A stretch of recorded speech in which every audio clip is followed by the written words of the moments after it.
you feel rich today because today we're gonna do a Melonary dinner, and we're going to prepare something lush and something quite light at the same time.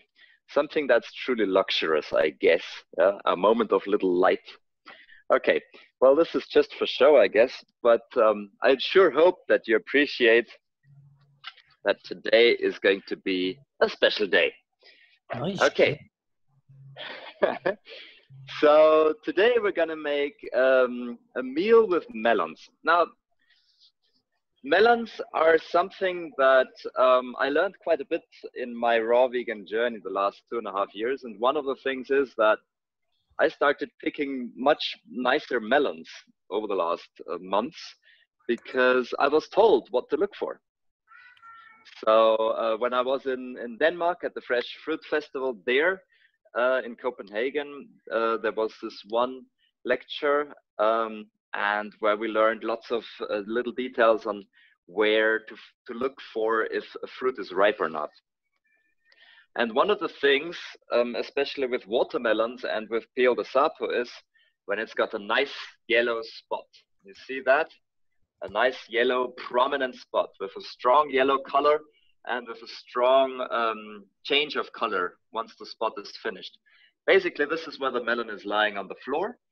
And if it is picked off the vine too early, then this will not develop properly. And the melon in the shop will be just green all over. But those with the yellow spot are actually the ones who stayed on the vine long enough to get ripe, because melons in general don't ripen after they've been picked. So you really want to take your first and only chance and buy a ripe one. Yeah, so this is the Peel de Sapo. I got a really huge and big one. It's also got all those little white lines on there. Those are also those are good. Those are signs to hunt for and to go for. They are also called sugar lines, and for good reason. Yeah, then the recipe calls for cantaloupe, but actually I didn't get a cantaloupe. But what I got is actually even better. It's a Charentais. And that's basically, by some people, the queen of melons. And that is also why it's specially decorated and costs a little extra and whatever. But if you've got a cantaloupe melon, the smoothie will taste pretty much the same. It will not be that big of a difference. But this is definitely something that I'm already looking forward to tasting. Yeah, then we've got Gallia melons. Those are the ones that you probably know quite well of. With these melons, I usually go with smell. Usually when they're nice and ripe, they have a nice smell. This and the honey melon, when I take them, I try to feel them ever so slightly if they're just a little bit soft, if they're not like completely hard. With watermelon, also Peel de Sapo, actually also I look for fairly firm, especially watermelon. I look for the firmest, together with the yellow spot. But with these, I look for a little bit softness, just a little bit, just a tinge, and I look for a solid color. So I really trust my eyes as well. If I have a palette of melons in the shops, I look for the ones with the nicest color. Then I go for a smell with those, and I go for a little squeeze and see how they are. Now this one is not so ideal. This one is actually also, it has some shades of green in there. It's probably not perfect. But with these, with the honey melons, honeydew melons, I guess the English word is, you will find also that the variance is that's my experience. The variance is bigger between what you think is ripe and then what tastes ripe. With the other melons, I'm better in guessing what is what. Yeah, and then I've got a bonus today. We're not going to use that today, but just for your information, this is a Turkish melon.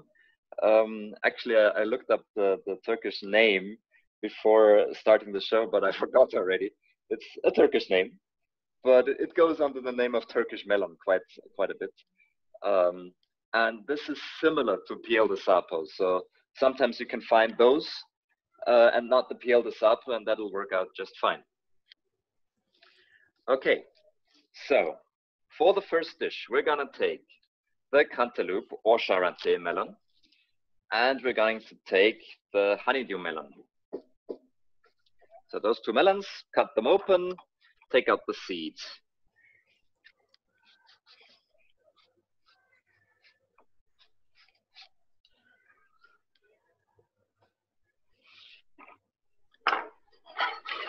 It's easiest to take just a spoon. That's what you use old pots for. When you go raw, you don't need them anymore, so you use them for the compost. You just take out the seeds. Raphael, I notice you cut your melon along rather than across. Does it make any difference? I guess it does make a little difference because the seeds are arranged in a longitudinal way, and so it's easier to remove them. If you cut it this way, it'll be just a round hole, and it'll be harder to take out the seeds. The hole is much larger if you cut it on the length. So he can just scoop. Whereas if you cut it top and bottom halves, then you'll have to reach in the little hole to try to get the seeds out. It's more difficult. Right. But thank you. Well, I give you that it does look prettier sometimes when you cut it that way, you know, for a picture or something with the seeds still inside. So if that is what you want to do, then you can cut it that way as well. Oh, that one actually looks quite well. If you see that there are a little bit darker areas with the melon flesh, that's usually a good sign. That's usually a sign of sweetness. I guess I'm lucky with my melons. Feeling like a Melonary already. Well, you know how to choose them. Well, it's all a bit of a practice and hit and miss at the same time. So don't worry if you pick some ones that are not so perfectly sweet. And actually what we're doing today with the salad then as a second course is actually a good idea to do if your melon is not that sweet, because it will not be so important with that. So take your blender. It doesn't have to be a high-speed blender, but it helps. And we're going to, there are several ways how you can put this in, but we're going to do it like an avocado. You know how to do these avocados? You just slice them inside here. Maybe let them drip already into the blender. There's another seed coming out here. And once you've cut a little web, it's actually quite easy to take out with the spoon. So now I cut a web, and now I'm just using the spoon, and it all flips out lovely. Just look at that. Hoppala.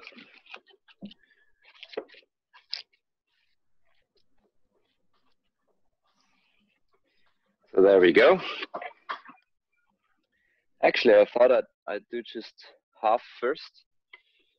Let's see how far we get there. I use the Charente.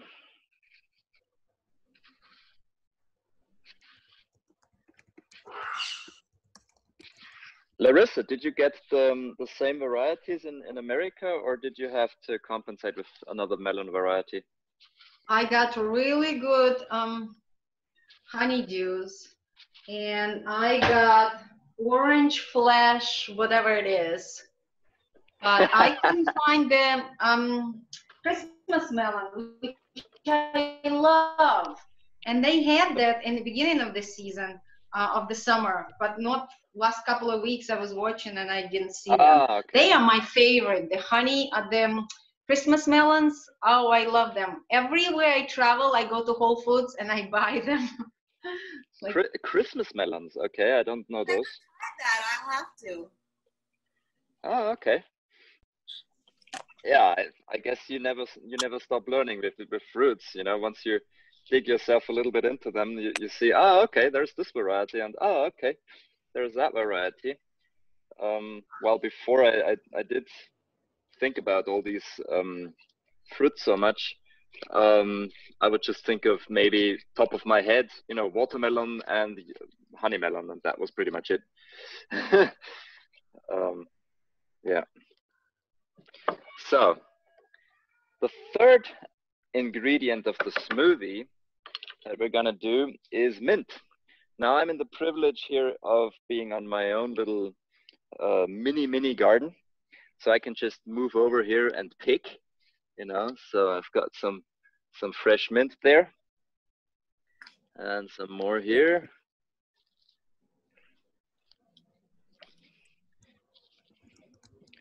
That's not so nice here. Wash them a little bit. And with the recipe says about 5 to 6 leaves, and it really depends a little bit on how strong you like the mint flavor, and also how strong your mint is, you know. So maybe you want to have a little more if the mint that you take from the shops has been traveling a long time and is not so strong anymore. Mine's going to be nice and strong, but I kind of like it. Today is a hot day here, and I like the refreshment. So I've got in here even a bit more, 1, 2, 3, 4, 5, 6, 7, and there's some small ones as well. What kind of mint do you have? Actually, I don't know if this is Nana mint or not. Oh, I guess it is. Yes, because it's a plant I got from Mom. Thank you, Mom. It's from her garden, and it actually is Nana mint. It's one of the stronger kinds of mint. So yeah, it's a bit of a treat. So in the blender we have some honey melon, some Charente melon or cantaloupe melon, and we have some mint at the top. So this is going to be our first course. It's going to be a smoothie, and then the second course is going to be a salad with the melon. So let's go and have a go here.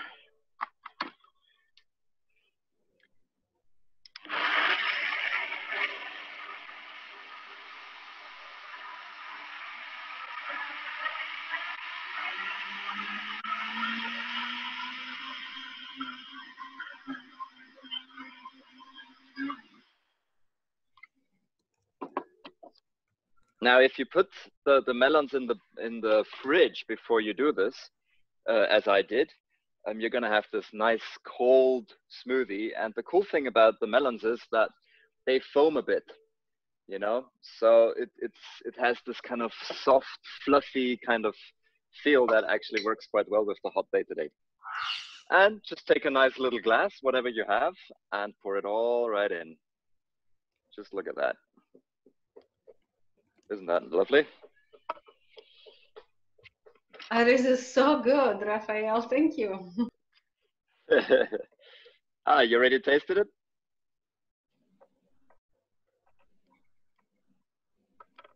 All right. Yes, so of course you can go ahead and pick maybe another little mint leaf, you know, and have it in as a decoration here, just for fun. Okay. So now we're going to move on, and maybe we'll do some more smoothie later. But now it's time for the salad. I don't know about you. I hope that you have had some time to prepare some lettuce. Yeah, just plain garden lettuce. In this case, I've got 2 different kinds, Lolo Bianco and Lolo Rosso. They were small heads, so I took 2 heads now. But if you've got a big head, one is plenty for 2 people who, yeah, two people who may be used to this kind of lifestyle, and maybe 4 people who are not used to this lifestyle yet with the volumes. Yeah, and the third ingredient, and we're going to start with that, is the pomegranate. And for that, I'm going to extend my little chef's gown here, because pomegranate is a bit of a trick, you know. It's a bit of a thing. So you take a pomegranate, and now to cut it, and to cut it well, what you do is you take a big bowl, okay? You take a big bowl, and you take a knife with a nice tip, and then you cut inside here, just with the tip, like a little top, okay? So you just cut into the top, and then you try to lift that top off. Sometimes it actually works quite well in just pulling it a little bit. And there we go. So the top comes right off. I'm lucky. And once the top is off, you can actually see the little compartments and where they are. And now you go right along where the compartments are, and you cut down the side where the compartments are. Also just maybe 4 millimeters deep. Just you know, I don't know what the English word is. Just scratching it a little bit, you know, or just making a little line into the flesh, so that it can. The word is score. Score. Oh, okay. Yes. Thank you. Learning some English here. That's handy. Yeah. So this way you can actually break it apart easier. Okay. Now you take the whole thing and you take it into your hands like this, away from yourself, because you don't want to, you know, flash yourself with, yeah, looking like a little murder. But like this, you can break it away into the bowl, and that way you can, you know, you can take them all apart like this, and yeah, take your time in getting them all out. Depending on how dried up already your pomegranate is, this can be more or less messy. But yeah, we're gonna do some of that. And while we do that, I have some extra time for questions. So have you any questions so far? Ah, car coming by. I'm sorry.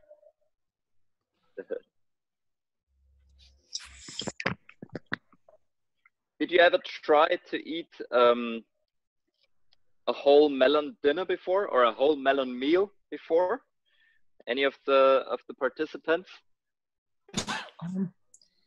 No, not really. As a fruit salad, yes, with my chef's friends. Oh, okay. But yeah, with mint is good, and chili actually. Yeah, Chili. the experiment. Okay, that's Yeah, interesting. yeah, yeah.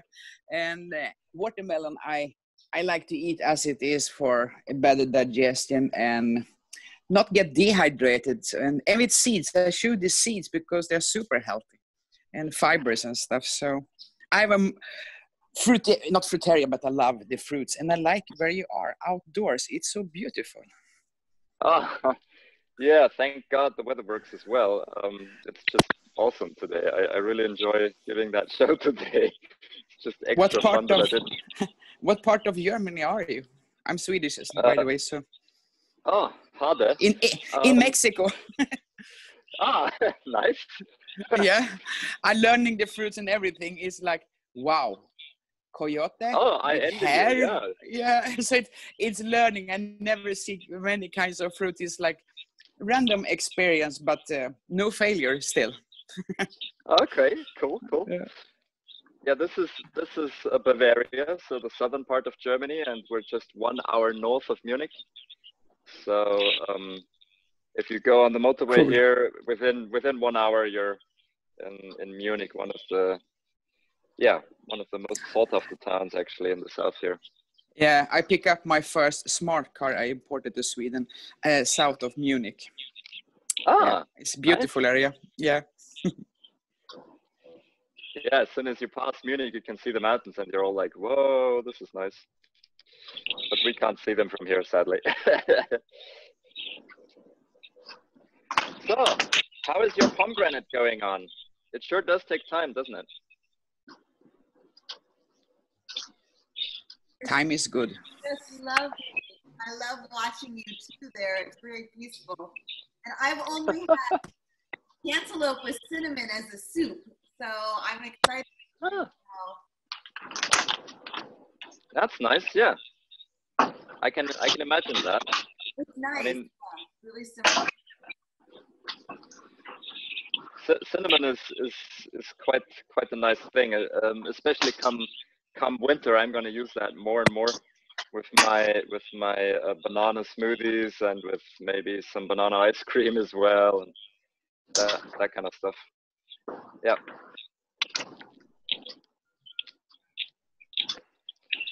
Well, at least this way I can give you a little headway. If you didn't wash your salad, you can wash your salad now.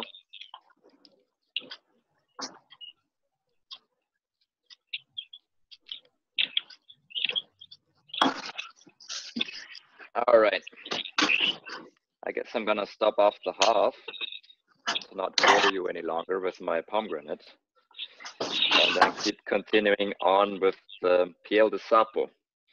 If you're bored, you can already cut your piel de sapo and take out the seeds.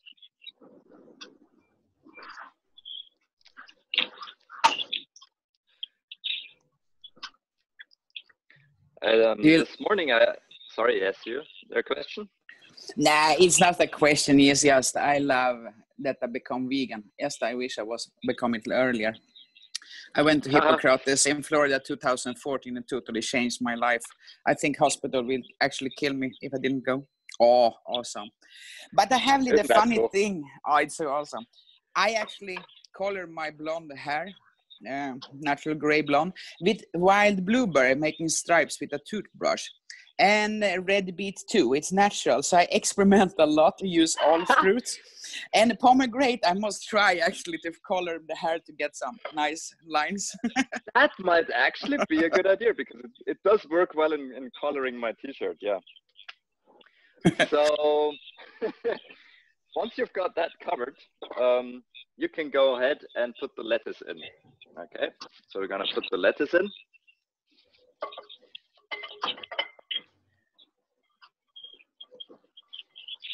Oh, am I looking forward to that? I'll tell you. Actually, I got a bit too much for my bowl.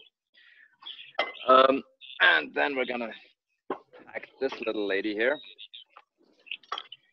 Cut it open. This is huge. This is so huge. This was probably the first time I didn't manage to eat one whole melon for breakfast, because this is like, I don't know, 2.5 kilos or something. Or 3 kilos, I don't know. It's just humongous. I'm probably gonna just do half of it. Oh yeah, this one is ripe as well. This one is awesome. Actually, this one I got at a Turkish fruit dealer in town. It really does pay to check out the smaller dealers. And especially here in Germany, you can be quite lucky with Russian or Turkish dealers, where they have like a little market kind of stance or stand, yeah, and offer, and not just the regular everything packed yeah, shops that might be near you. So here as well, I cut it up, or I score it. I score it. Be careful of your hand, so don't stick the knife too far in there.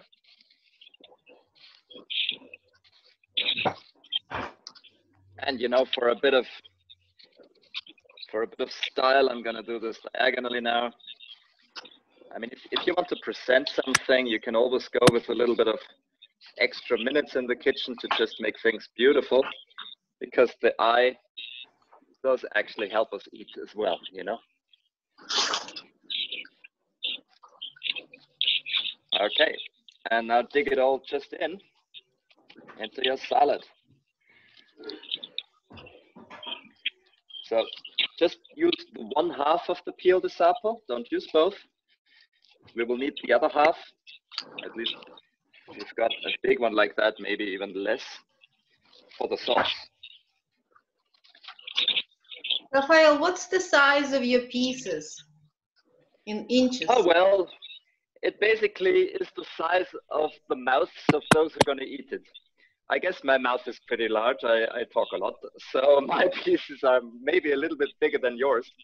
but the thumb of the rule is make it such sizes that it's nice on the spoon and that you can put it nice into your mouth, you know, that kind of thing.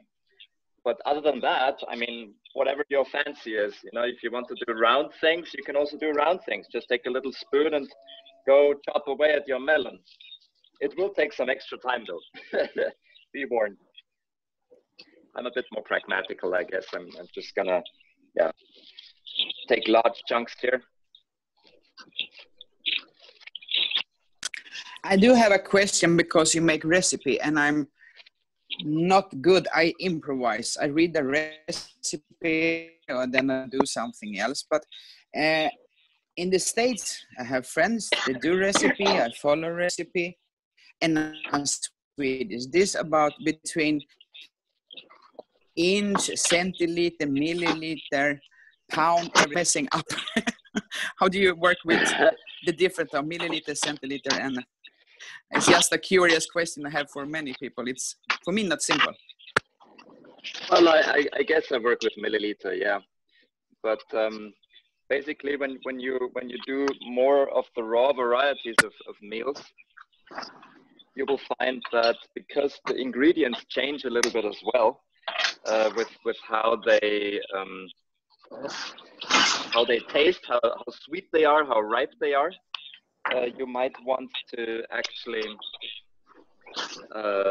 change the quantities ever so slightly if you've got something extremely ripe or if you've got something that's just not ready yet. But generally, what I do is I also experiment lots, and then I just take some notes if I found out something really nice that I want to present on Let's Cook Raw, you know. But for myself, I also do very little recipe work. But that's a bit of a type thing, you know. Some people really like recipes, and it gives them the security that they need. I really like to analyze the taste and find out what makes what taste. And once I found out how it works, I can then start playing with it. So this is almost my first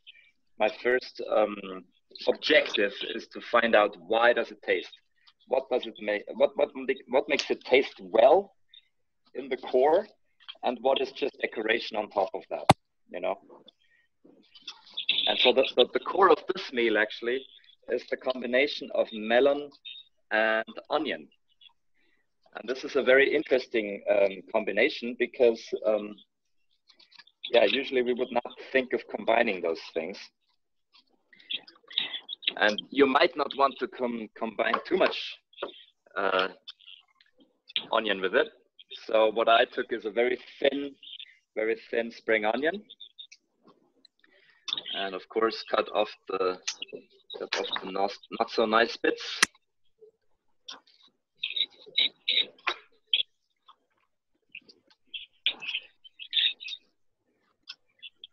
And then all we put into the blender is the peeled apple melon and a spring onion. Maybe just rip it a little bit smaller so the blender has an easier job, but that's basically it. So let's blend that. So in the blender is peeled apple melon and spring onion, nothing else. Off we go.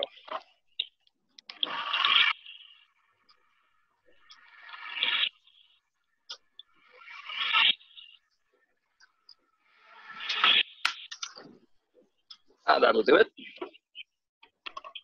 And you just pour it over your salad. Da-da-da. And not waste anything in the lid either. So, and the very last ingredient is the chives. Now, depending on how hot your spring onion is and how hot your chives is, you might want to vary a little bit here. Usually you can smell already if they're nice and spicy. Yeah. But if they're not, you can take a little bit more. And we're gonna just chop them small, and that's gonna be our last ingredient into the salad.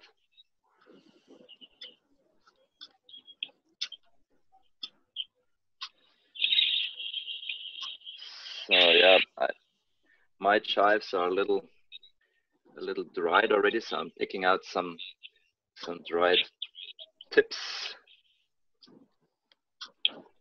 If you've got them in the garden, my garden doesn't have them at the moment, so those are actually store-bought. But of course, if you have them from the garden, kudos to you. You will be more Melonary than I am today. Feeling rich with your own garden. I mean, what a treasure to have an own garden, isn't it? Yes, better. really.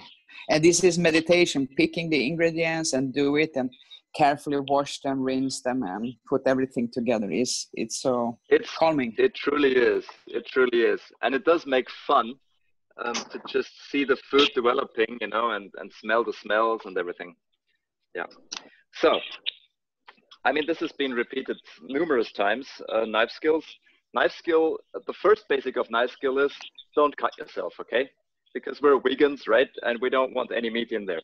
So be careful. Only cut as fast and as complicated as you're able to. And make sure that your fingers are all curled back so that what actually touches the knife is the top of the finger, and therefore all safe. Once the knife moves towards the finger, you can actually feel it with the top of your finger, and that way you can move away in time. Now the chives you will want to cut nice and small, because that way they will exude their flavor much better. Yeah. Oh, they smell delicious.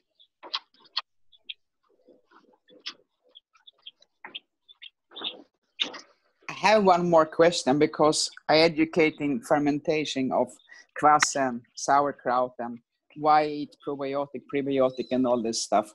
And I kind of fermenting nerd. Do you have any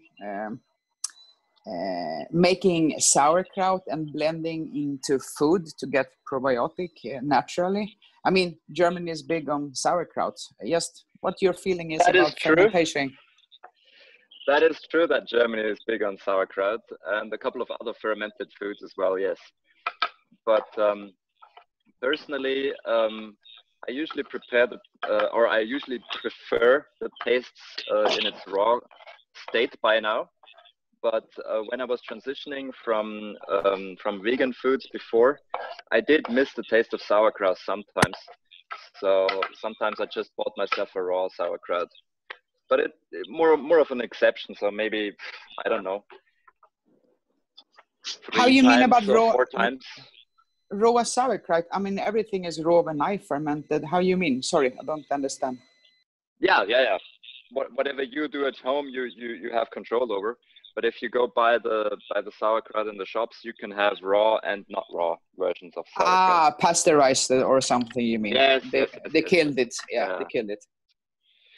But as I said, it's not something that I use regularly now, because I find that if I've got good produce, you know, and at this time of year you've got all the delicious produce on the market with harvesting season.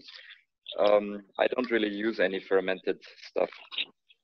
Sometimes in the winter I might get crabby for some sauerkraut, but that maybe happens once a year.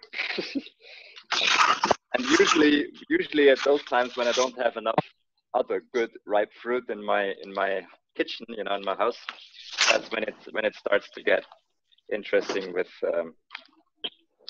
fermented stuff or crackers or whatever. Yeah. So basically, we're done. Just look at that. Doesn't that look pretty? Actually, why don't we put it on that here? It looks nice. How much time do I have? I have about 10 minutes if you like. Oh, nice. Well, I guess I get to taste it with you guys. How are you doing, guys? We've got 2 yays and 1 nay on onion and melon combination. Oh, I can't wait. Okay. I took a vote, but I didn't get very many replies yet. I'm hoping for more. Oh, that's interesting. Yes, please. Yeah, I'm hoping more Come will on, get guys. more nays. Raphael, I'm enjoying all those, how would you say, almost flavorful smells that comes from the salad. And the smoothie was unbelievable. It was just like a sugar cane in fruitarian variation. It was so good. And I love my salad. This is so beautiful. Thank you. Yeah, here I can put some more, I guess. And I kept some of the chives for decoration. You can always have a little bit of a play, you know, with the food in a positive way, of course. Yeah, so there you go. And I'm gonna take some smoothie as well. Hopefully you have some time now to enjoy your creation also, and maybe tell me about the taste of both, and also maybe take part in the poll. That's the English word. So, santé, to your health. Cheers, guys. Cheers, Let's Cook Raw lovers. This is so good. Oh my gosh. Cheers. Yeah, I found out about the smoothie while doing smoothies for people in town. And I was coming up with a new smoothie recipe together with my friend. We made 12 different smoothie recipes, and that was one of them. And it's so simple, yet so nice, you know, so delicious. So you just, with the mint and with the blending, it makes this fluffy kind of freshness that I just like.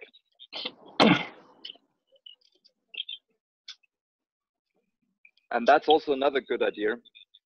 What Doug actually told us in his course on how to prepare raw foods is that once you've got two different courses, you're more likely to actually get satiated better, because your body will like to taste both anyway.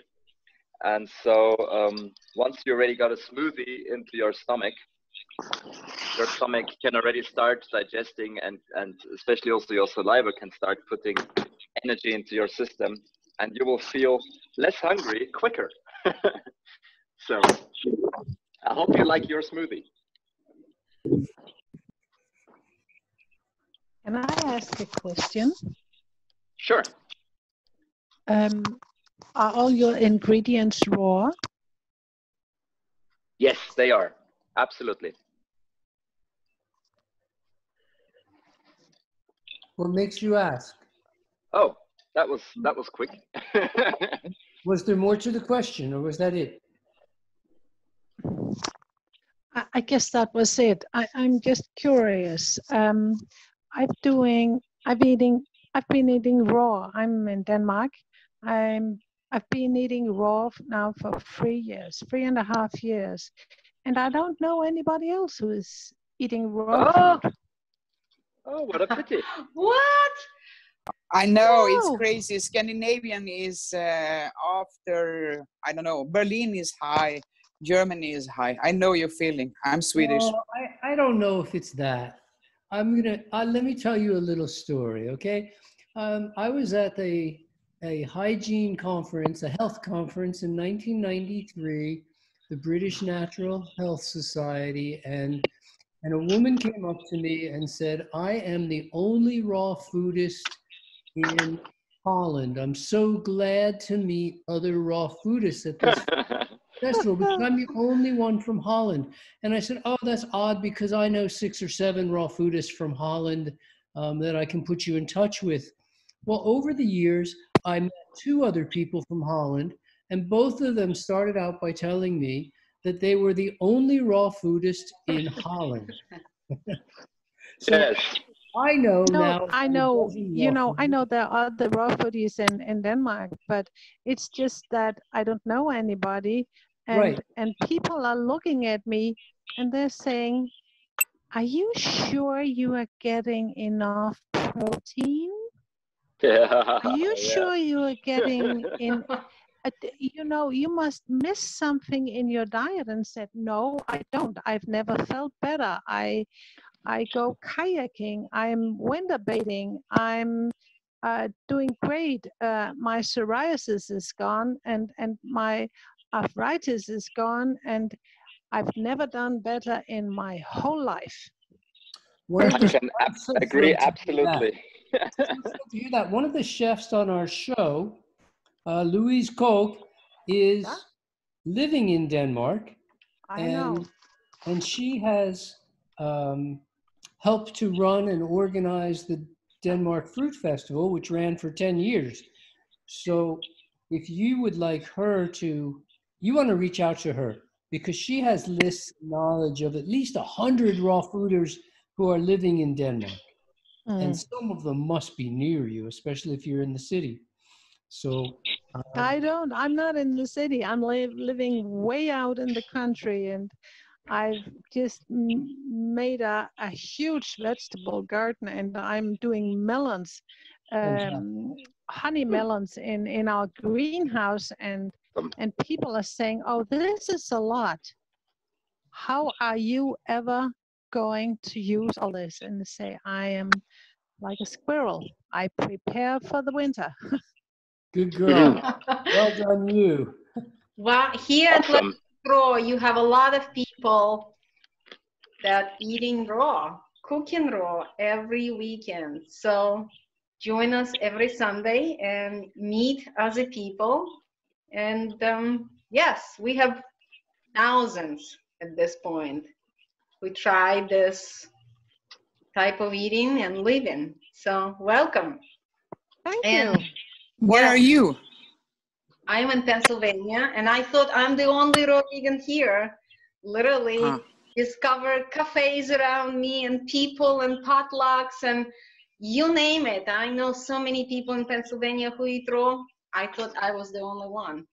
But anyway, everyone, thank you for coming up today. And look at Raphael. Raphael loves his food, and so am I. I'm a Melonary tonight. Melonary. I love that work.